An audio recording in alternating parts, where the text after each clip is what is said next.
Sebelum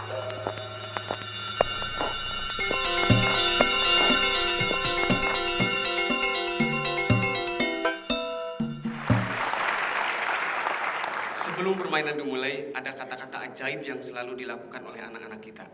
Kata-kata ajaib itulah yang harus kita lakukan sekarang ini untuk mulai permainan ini.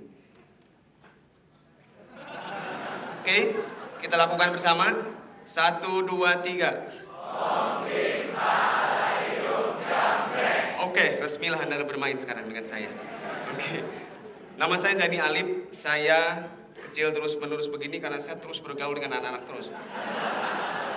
Jadi nanti saya selesai akan meneliti mainan selesai kalau saya nambah segini nih. Nah, akan selesai saya meneliti mainan. Saya meneliti mainan hampir di tiap daerah dan saya berpikir kenapa saya meneliti mainan ya? Kenapa saya suka mainan? Tapi saya mundur jauh-jauh ke belakang. Ini ada satu tempat, ini tempat kelahiran saya. Nah, tempat lahir saya di Kampung Bolang. Ada acara yang Bolang juga, tapi ini udah ratusan tahun, Kampung Bolang. Kampung Bolang ini satu daerah yang saya juga sangat jauh ke sekolah, sangat jauh dari sini. Ini tempat saya bermain. Di semua tempat ini ada alat-alat permainan di kampung saya. Dah ini kalau dilihat itu di atas itu adalah sebuah kolecer atau permainan kitiran untuk menangkap angin, menyambut angin. Nah ini kitiran inilah yang terus saya mainkan dari kecil. Ini lapangan bermain saya. Ini jalan menuju sekolah saya. Saya harus sekolah kurang lebih jauhnya sekitar 12 kilo tiap hari. Berjalan melewati pematang ini. Subuh saya harus berangkat. Di jalan tidak ada yang bisa saya lakukan. Baca pusing, apa itu dan sebagainya juga nggak bisa dilakukan. Yang saya lakukan adalah bermain. Dari mulai permainan memakai embun, sampai permainan memakai daun-daunan, sampai memakai padi, sampai memakai rumput dan sebagainya. Itulah yang saya lakukan ketika itu. Nah, kemudian saya juga sering bermain. Nah, di antara ini pasti ada saya. Kalau dengan jeli Anda melihat, ada saya di sana. Tapi untungnya begitu. Untungnya saya dengan Anda, kalau Anda itu tinggi, kalau saya kecil itu, kalau Anda berhubungan dengan anak pasti gini. Kalau saya nggak usah begitu. Tinggal gini aja, mereka merasa dengan rata dengan saya dan tersampailah apa niat-niat saya ke mereka. Itu untungnya anak kecil. Nah, kemudian saya ke Bandung, ke kota besar. Menurut saya kota besar Bandung. Terus di sini bisa bermain nggak ya? Akhirnya saya memutuskan, begitu saya masuk kuliah, saya putuskan bahwa saya akan meneliti mainan tradisional. Apapun larangan dari siapapun, saya akan meneliti mainan tradisional dan akhirnya saya menjadi seorang sarjana mainan. Satu-satunya lulusan ITB yang sarjananya mainan. Nah, saya menemukan sekitar 250 jenis mainan tradisional di Sunda saja. Itu saya keliling kampung-kampung adat dan sebagainya. Kemudian saya menemukan 212 mainan tradisional di Jawa. Kemudian saya menemukan 50 mainan tradisional di Lampung, 300 dari berbagai provinsi, dan sekarang 10 negara dunia dan menemukan 300 mainan tradisionalnya. Jadi sangat banyak. Dan kalau kita urutkan berbagai provinsi di Indonesia itu saking banyak mainannya bisa ribuan. Jadi kita ini negara main-main sepertinya. Karena main-main terus. Mainannya sangat banyak sekali. Nah, salah satunya ini yang saya dapatkan dan ini sebuah rahasia permainan. Nah, misalkan ini sebuah permainan namanya sondah mandah atau engklek atau picek baju atau ingkling atau dan sebagainya, itu nama-nama berbagai provinsi. Sondah mandah saya cari, saya keliling, saya cari sondah mandah itu apa. Ketika saya temukan ternyata sondah mandah itu kalau buka kamus Belanda itu ada sondah manda itu sandai mandai ternyata. Nah, kenapa sandai mandai? Saya teliti lagi nih, kenapa sandai mandai? Nah, kenapa emang ada sandai mandai? Ternyata setelah saya jumlah dari kotak-kotak ini adalah 7. Yang terakhir yang gunungan terutama itu 7 itu melambangkan Senin, Selasa, Rabu, Kamis, Jumat, Sabtu, Minggu. Nah, saya menemukan lagi mainan ini persis itu di Brazil, namanya Amarelinha. Persis from earth to heaven. Jadi ini earth, nah kotak-kotak pertama itu earth, nah terakhir itu buletan terakhir itu namanya heaven, surga. Jadi dari dunia ke surga. Nah ketika anak loncat hari pertama dari Senin, Selasa, Rabu, Kamis dan sebagainya sampai balik lagi sampai ini menutup matanya dengan begini dan sebagainya. Itu memberikan apa ke anak-anak? Bahwa dia disadarkan tiap hari adalah bekerja keras. Tiap hari bekerja keras. Senin ngangkat kaki, Selasa, Rabu dia pegang ini, membutakan mata. Dia kerja keras. Nah, hasilnya apa? Hasilnya dia mendapatkan bintang, tag bintang. Ini rumah saya. Nggak boleh ada orang yang tinggal di tempat ini rumah saya. Akhirnya temennya harus loncat gini. Oh rumahnya loncat ya, lebih jauh lagi. Nah kemudian ada yang dapat 3 rumahnya, ada yang 4, ada satu orang yang kebagian rumah-rumah aja. Kerjanya loncat aja. Itu persis kita sekarang ini kalau emang nggak punya rumah, ngontrak sana, ngontrak sini. Tapi yang paling penting adalah titik pencapaian di atas. Dia harus mencapai titik bulatan terakhir. Bulatan itu semua orang punya rumah di sana. Dia menyimpan satu rumah di surganya. Itu nggak usah diajarkan anak-anak mengerti sendiri. Nah banyak hal lain, misalkan gini, paciwit-ciwit lutung, inyit-inyit semut masih ingat? Nah itu ternyata bagaimana kita diajarkan tentang emotional quotient. Belajar tentang emosi. Ketika kita mencubit tangan orang, begitu di bawah pasti kita ketawa. Sebentar lagi ke atas, sebentar lagi ke atas. Begitu paling atas dikencengin cubitannya ya. Persis kan? Dikencengin begitu, kencengin bawah, kencengin sampai ke tingkat yang paling bawah adalah kita. Nah, di sana disadari, ketika kita menyakiti orang lain sebenarnya yang sakit adalah kita sendiri. Di sana terus mereka bermain, paciwit-ciwit lutung sampai ke atas, dan itu tidak ada endingnya. Mereka sedang mempelajari tentang empati. Permainan surser, misalkan ada permainan surser ketika kecil, itu ternyata setelah terteliti, itu bagaimana dia mengembangkan otak kiri, otak kanan. Ketika ada loncatan otak kiri ini goyang, ini pukul, kemudian loncat, ini pukul, ini goyang. Coba lakukan, itu memperlancar seluruh garis korpus kolosum dalam otak kita, sehingga loncatan itu menjadi lancar dan anak kita menjadi cerdas. Ada lagi misalnya permainan congklak. Congklak pasti tahu semua. Dan saya mencari seluruh congklak di dunia, dari Afrika sampai Amerika ternyata mempunyai congklak. Hanya beda-beda nama saja. Ada namanya Palamguzi. Di India ada berbagai nama. Sampai di Afrika saya menemukan ada congklak yang lubangnya 30. Itu 30 itu melambangkan jumlah hari di tiap bulan. Nah, kalau kita jumlahnya 7, jumlah hari di tiap minggu, persis. Nah, kemudian saya angkat 1 di hari Senin, saya simpan hari Senin, Selasa 1, Rabu 1, Jumat 1, boleh 2 nggak? Tidak boleh, karena kita akan makan dan hidup secukupnya di hari itu. Senin, Selasa, Rabu, Kamis, Jumat, Sabtu, Minggu, sisanya dikemanakan, kelumbungkan, masukkan ke lumbung, tidak boleh semuanya. Kita nabung pun jangan semuanya, 1 saja, nanti akan busuk. Coba cium kalau lewat-lewat bang, pasti bau busuk. Nah, sisanya dikemanakan? Bagikan ke teman-temannya. Tapi jangan sama sekali masukin ke lumbung punya orang. Artinya kita jangan ngasih uang ke orang itu. Kasihlah pekerjaannya di tiap kesempatannya. Nah, di sanalah anak-anak sedang belajar tentang bagaimana dia berbisnis, bagaimana dia berempati terhadap orang lainnya, bagaimana dia mengatur seluruh kehidupannya dengan keuangannya.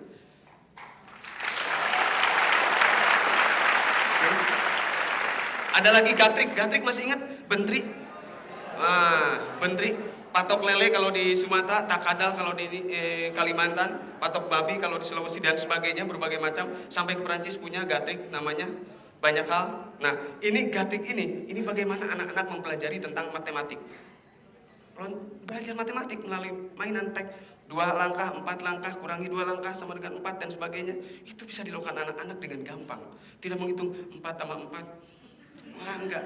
Mereka bermain saja, dengan bermain mereka mempelajari seluruh kehidupan di masa depannya. Ada lagi namanya gobak sodor. Gobak sodor, gala asin dan sebagainya. Saya tanya waktu itu ke kampung adat, di kampung adat Naga, saya nemu saya tanya, gobak sodor itu apa? Ternyata gobak sodor itu gobak sodor. Gobek sodor. Jadi dia harus lari, balik lagi, lewati teman-temannya dan sebagainya. Go back so, kalau tidak ya ketangkap, dor artinya begitu. Dia go back so door, itu adalah pola pertahanan kita. Bagaimana anak-anak turun gunung, lari ke ini, balik lagi dia teriak asin. Dia turun gunung ke laut dan sebagainya, dia teriak asin karena dia harus bawa dia adalah garam dan sebagainya. Maka kemenangan itu dibilang dengan asin dan sebagainya. Nah, seluruh ini adalah konsep leluhur kita. Bagaimana sebenarnya kita bermain. Ini adalah anak-anak sedang belajar tentang dunia. Bagaimana ketika dia tinggal di dalam dunia yang bulat ini sebagai kontrolnya, atas sebagai kontrolnya, tengah sebagai sensitivity garisnya, ini sebagai powernya. Buana luhur, buana panca tengah, buana larang, tekad, ucap lampah, jiwa, raga, papakean, buhu, nagara sara, kontrol, sensitivity, power. Dan kita urai, dan itu adalah konsep leluhur kita yang disuguhkan untuk anak-anak belajar tentang bagaimana kalau dia tinggal di dunia yang bulat ini, kalau tidak jatuh berpeganglah pada yang di atas. Kalau dia lepaskan, dia akan terjatuh. Dia akan belajar itu dan diterima oleh mikrokosmosnya dia. Akhirnya saya menemukan Hong. Komunitas saya. Hong. Hong, apa itu Hong? Hong adalah dari kata-kata ajaib tadi. Hong pimpa alai Hong. Apa artinya? Hong. Nah, akhirnya waktu itu sekolah saya cari meneliti Hong pimpa. Kalau orang meneliti tentang pesawat, meneliti tentang apa dan sebagainya, saya meneliti Hong pimpa aja lah. Jadi Hong pimpa alai Hom itu, Hom itu menunjukkan Tuhan. Hom hua, Tuhan. Hom pimpa alai Hom, dari Tuhan balik lagi ke Tuhan. Gambreng itu diingatkan, hei kamu semua, bahwa kamu dari Tuhan balik lagi ke Tuhan. Selesailah semua. Berpasrahlah kamu. Makanya anak-anak kalau bermain Hom pimpa selalu berpasrah. Hom pimpa alai Hom gambreng. Kita pun harus begitu. Kita juga harus begitu, berpasrah diri aja. Ketika mau masuk kehidupan, berpasrah aja. Hom pimpa alai Hom gambreng, selesai. Kita nggak tahu kalah atau menangnya. Kalah juga kita tetap senyum. Anak-anak sekarang dibina begitu, kalah tetap tersenyum. Nah, kemudian saya coba ajarkan itu ke anak-anak. Saya ajari mereka bermain dan bermain. Kemudian anak-anak mengajarkan teman-teman lagi bermain dari daun, bermain dari pelepas singkong, bermain dari batu dan sebagainya. Bermain, semuanya bermain. Ibu-ibunya, bapak-bapaknya saya ajak bermain semua. Sampai pejabat juga bermain. Pokoknya kalau ada artis ke tempat saya, siapapun harus bermain. Harus rasakan permainnya seperti apa. Sasalimpetan. Nah, saya butuh 5 volunteer mana yang mau sasalimpetan. 5 orang volunteer sasalimpetan. Oke. Sasalimpetan. Ini sangat unik sekali. Nah, ini lagunya, kita harus nyanyi bersama. Lagunya seperti ini. Tinggal baca saja, harus bareng. Sasalimpetan jajahan aing nu panjang, hei hei aki jangotan tumpak kuda heheotan, hei hei. Oke, mainkan semua. Tuwaga. Sasalimpetan jajahan aing nu panjang, hei hei aki jangotan tumpak kuda heheotan, hei hei. Sasalimpetan jajahan aing nu panjang, hei hei aki jangotan tumpak kuda heheotan, hei hei. Sasalimpetan jajahan aing nu panjang, hei hei aki jangotan tumpak kuda heheotan, hei hei. Oke, selesai. Terima kasih. Terima kasih. Saat kita bermain sasalimpetan, sebenarnya bagaimana kita diajarkan tentang memimpin. Ketika seseorang menjadi pemimpin, hanya semua tertawan. Semua orang menjadi pemimpin. Semua memimpin, membebaskan teman-temannya. Pernah ada anak yang sangat tidak percaya diri, kemudian sering bermain salimpetan, dan akhirnya mengundang ibu bapaknya bernyanyi di depan panggung. Ibu bapaknya nangis ke saya, terima kasih anak saya sudah sembuh. Kata siapa sakit? Anaknya tidak sakit. Hanya kita tidak memberi kesempatan mereka untuk menjadi berani. Selamat datang di Pakarangan Ulin. Akhirnya saya membuat sebuah pakarangan tempat anak-anak bermain. Kalau di sana, kalau Anda datang ke sana nanti, saya ajak bermain pasti. Tidak akan ajak apa-apa.